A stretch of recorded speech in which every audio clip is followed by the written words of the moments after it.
मी सुद्धा ते सगळं बातमीमध्ये पाहत आहे आणि जे नॉलेज मला सुद्धा आलेलं आहे. अजून मी ऑर्डर काही वाचलेली नाही आहे आणि जशी खबर आपण देते तसेच माझेपर्यंत सुद्धा आलेली आहे. मला ऑर्डर पूर्ण वाचू द्या काय आणि काय नाही आहे.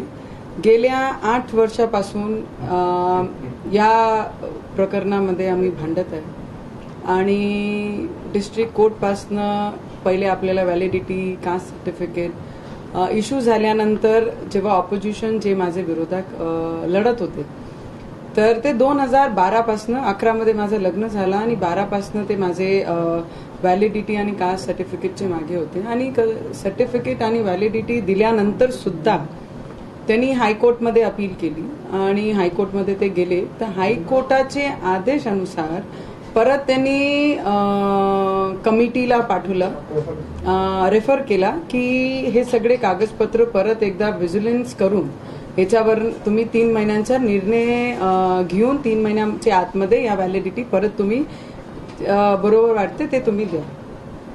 आणि हायकोर्टाचे आदेश अनुसार त्या कमिटीनी व्हॅलिडिटी परत इश्यू केली, सर्टिफिकेट इश्यू केला आणि ते आम्हाला हातात ते दिलं आणि आपण इलेक्शन लढलो.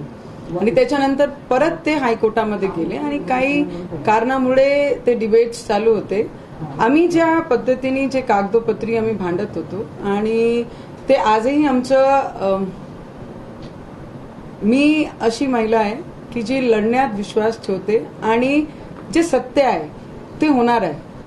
हायकोर्टने जे निर्णय दिलेला आहे त्याचा आम्ही रिस्पेक्ट करतो हायकोर्टच्या निर्णयाचं आणि 100% येणारे ह्याच्यामध्ये आज सुप्रीम कोर्ट आणि हायकोर्टने या निर्णयामध्ये 6 हफ्त्याचा आम्हाला स्टे सुद्धा या ऑर्डरवर दिलेली आहे आणि याच्यानंतर आपण सुप्रीम कोर्टमध्ये जाणार आहे आणि तिथून स्टे घेऊन आम्ही सुप्रीम कोर्टाला न्याय मागणार आहे. त्याच्यासाठी आमची तयारी आहे. आजच्या निकालामुळे दूध का दूध पाणी का पाणी झालं असं आनंदराव अडसूळांची प्रतिक्रिया होती आणि भविष्यात तुमच्या खासदारकीवरती सुद्धा त्याच्यामुळे गंडांतर येऊ शकतं. मला असं वाटते की एक महिलाला खूप परिश्रम करावं लागते आणि ती परिश्रम मी गेल्या 9 वर्षापासून करत आहे आणि समोर सुद्धा करणार आहे. आणि जे ऑपोजिशनवाले आहे ज्यांनी हे केस पिटिशन केली, ज्यांना माझी अमरावतीची जनताने डिफीट केला, माझे रूपाने त्यांना डिफीटचा सामना करण्यात आलं आणि ते आम्ही केलं आणि त्यांनी जास्त एक्साइटेड म्हणून खूप सिनियर येते, खूप जास्त एक्साइटेड होऊन काही आपण बोलू त्याचा काही अर्थ नाहीये. आम्हाला अजून सुप्रीम कोर्टवर तेवढाच विश्वास आहे आणि न्याय आम्हाला मिळेल एवढा विश्वासाने मी सांगू शकतो. आनंदराव अडसूळ असं म्हणतायत की हा कॉन्स्टिट्युशनल फ्रॉड आहे आणि त्यासाठी 2 लाखांचा दंडही तुम्हाला न्यायालयात ठोठावला.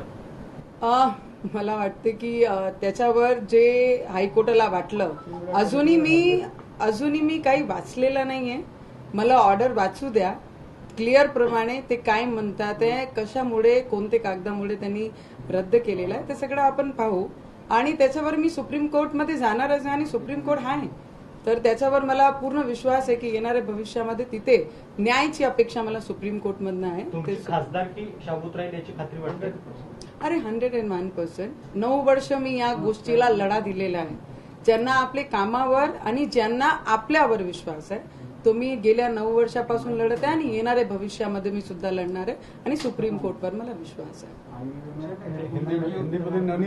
ननी जी हाईकोर्ट के आदेश पर आपका क्या कहना है? आणि मी सगळ्यात महत्वाचं आपल्याला सांगते की सगळं झालं आहे पूर्ण विषयांमध्ये काहीतरी खिचडी शिजलेली आहे कुठेतरी पॉलिटिकल आणि ते बोलायची कोणाला गरज नाहीये.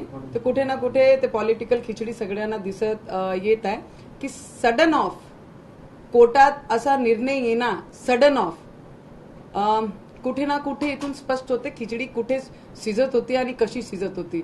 मला कोणाला सांगायची गरज नाही. कोणाकडे इशारा नेमका तुमचा काय? मी कोर्टाचा पूर्ण मनापासून आदर करते. कोर्टाने जे निर्णय दिला त्याचा रिस्पेक्ट करते आणि कोणावरही टीका न करताना शिवसेना आणि माझी लढाई हा गेल्या 9-10 वर्षापासून मी लढत आहे आणि समोर सुद्धा लढणार आहे. आणखी एक विषय होता या विषया व्यतिरिक्त म्हणजे तुमचं प्रकरण तर आहे पण आज दिल्लीत मुख्यमंत्री उद्धव ठाकरे यांनी पंतप्रधान नरेंद्र मोदी यांची भेट घेतली आहे आणि काही महाराष्ट्राच्या मागण्या तर मांडलेल्याच आहेत, पण 30 मिनिटं व्यक्तिगत चर्चाही झाल्याचं कळत आहे. स्वतः मुख्यमंत्री म्हणाले की मी व्यक्तिगत भेटही किंवा चर्चाही त्यांच्याशी केली आहे. मला वाटते की आज जो विषय सगळं झालेला आहे, आरक्षण बद्दल ते आलेले आहे आणि बाकी मुद्दे जे महाराष्ट्राला गरजेचं आहे, मला वाटते जर ते एवढे कॅपेबल असते तर त्यांना इथे येण्याची गरजच पडली नसती. त्यांनी सगळी गोष्टी महाराष्ट्रामध्ये बसून एक सीएमचे पोस्टवर बसून तर सगळी गोष्टी आपोआप हँडल केली असते. मला वाटते फक्त त्यांना एक ऑपॉर्च्युनिटी पाहिजे होती महाराष्ट्राच्या विषयाला घेऊन, म्हणून ते प्राईम मिनिस्टरला भेटीला आले आहे. जर एवढे कॅपेबल असते तर ते आपले पोस्टवर बसून सगळी गोष्टी हँडल केली असती. आई बापा कोणाकडे रडत नसते. आई बापा पोरांना खुश करण्यासाठी कोणत्याही लेवलवर जाऊन ते चांगल्या पद्धतीने काम करू शकतात. नाही, पण मॅम मोदी आणि ठाकरे यांच्यात व्यक्तिगत भेट पण झाली आहे 30 मिनिटांची. काही राजकीय समीकरण पुढच्या काळात त्याचे तुम्हाला दिसतात वेगळी जुळू शकतात? मी खूप नवीन आहे सगळी गोष्टींसाठी, पण मला जेवढा कळते त्यांना ऑपॉर्च्युनिटी पाहिजे होती एक सब्जेक्ट घेऊन पर्सनली भेटायचा आणि पर्सनली काहीतरी बोलायचं. कोर्ट से लेकर हाई कोर्ट में जाने के बाद पहले डिस्ट्रिक्ट कोर्ट मुझे वैलिडिटी अप्रूव करती है, फिर वो उसे लेकर हाई कोर्ट में अपील करते हैं ऑपोजिशन वाले जिनको डिफीट किया हुआ है हम लोगों ने, और वो अपील करने के बाद हाई कोर्ट ने रिवर्ट बैक किया कमेटी को कि 3 महीने के टाइम के अंदर इसका विजिलेंस करके इन्हें वापस से देना है नहीं देना है वो कमेटी ने ठहराना चाहिए. तो मुझे लगता है हाई कोर्ट के निर्णय के बाद कमेटी ने फिर से वैलिडिटी और कास्ट सर्टिफिकेट मुझे दिया था, उसी के बेस पे मैं इलेक्शन लड़ी थी.